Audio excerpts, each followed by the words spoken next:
How are you seeing today ahead? What's your WEX word of the day? Our word today is calculating.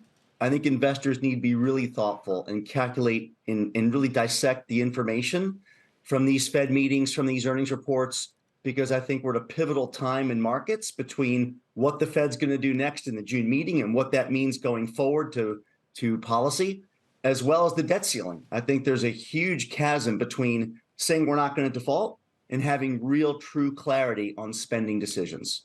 All right, so let's dig a little bit deeper into that. The debt ceiling is one of many things that investors have in their quote-unquote wall of worry. How are you advising your clients to protect their portfolios?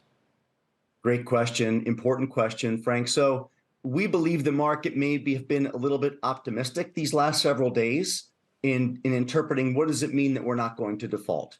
Because in these types of negotiations, as we've seen historically, the devil's in the details. And again, there's a wide gap between saying we're not going to default and then the president not being back in town until Sunday, coming up with a real deal with detailed spending and entitlement decisions. And that volatility over these next several days could be significant for markets. We do believe that a deal will be done, to be clear. We do believe there'll be no default. That being said, what those decisions look like and their ultimate ripple effects, we're far from having clarity. And I think the markets may have over-anticipated clear decisions at this point. All right, I want to go back to your portfolio protection ideas. One of the things you hit on was private credit. We don't talk a lot about that here on CNBC. Give our audience a sense of how you can invest in private credit and why it's important right now. I would assume a lot of it has to do with some of the disruption in the banking sector. That's exactly right, Frank. So everyone's aware of the challenges these regional banks have faced and frankly will continue to face. We are in a tighter credit environment, in a higher interest rate environment. And so over the last year, you've seen a number of direct lenders and non-banks really taking space in making loans to companies that are solid, but may not have perfect balance sheets that JP Morgan and B of A wouldn't necessarily make good loans to. And so there's a tremendous opportunity in high quality loans that pay very significant income streams. And so we've been doing this with firms like Blackstone's private credit fund, and it's a way to invest in these higher quality companies generating some monthly income. We believe it lowers correlation to a traditional stock and bond portfolio. All right, that's an interesting take there, Greg. So I also want to go to the Fed. A lot of people are expecting a pause when they meet next. What is your outlook? How does that shape your investment theory?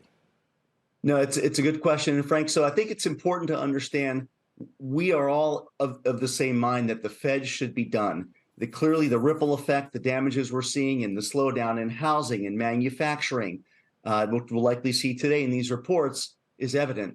It is our view the Fed will likely pause at the June or July meeting. But here's what's important. That several months from a pause to the first cut has historically been good in stocks. And so we want investors, we're preparing our clients for that pivot.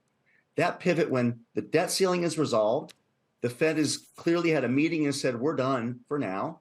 And we think that represents an opportunity for stocks to slowly grind higher into the end of the year. So wait, are you talking about a Fed pivot or just a pivot in what's going on in the economy and when it comes to the markets? So it's important to separate the stock market from the economy. I'm saying when the Fed announces a pause, we hope that's in June. That several months between when they pause and when they start to cut has traditionally been favorable. That we see as a pivot in the stock market. And we think those several months after in the stock market could be very favorable for investors. So what sector sees the biggest upside if we see that pause? So Frank, we like the international markets. We do believe that the dollar probably peaked at the end of last year from a valuation perspective. We think those are compelling markets compared to our own. And so we think it's appropriate for investors. Most portfolios we see, people have been underweight international because of the dominance of U.S. markets over the last 10 years. And we think the next 3 to 5 years could look very different than the last 10 and more upside in international developed markets.